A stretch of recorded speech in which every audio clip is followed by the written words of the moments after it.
ఒక విచిత్రమైనటువంటి పరిస్థితి ఏంటంటే కొన్ని చోట్లన దేశాల్లో ఉన్నటువంటి ముస్లిం నేతలు ఓపెన్ అప్ అయిపోతున్నారు.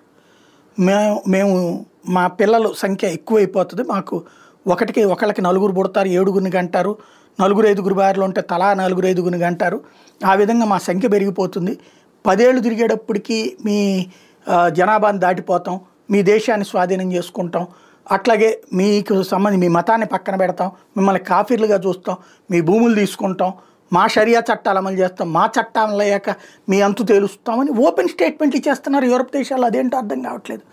ఇప్పుడు తాజాగా టెక్సాస్ సంబంధించినటువంటి ఒక మత ప్రబోధకుడు గారు అయితే మేము నిదానంగా సంఖ్య పెరిగిన తర్వాత మీదంతా అంటే ముస్లిం కాని వాళ్ళందరూ కాఫీర్లే, అంటే అజ్ఞానులే, వాళ్ళకి భూమి హక్కు లేదు, భూమి హక్కు కేవలం అల్లాది కాబట్టి మాకు మాత్రమే ఉంటుంది అంటూ ఓపెన్ స్టేట్మెంట్లు. ఇది సోషల్ మీడియాలోనే మాట్లాడుతున్నారు. బట్ అసలు దాని గురించి ఆలోచించలేకపోవడమే ఇక్కడ విచిత్రం.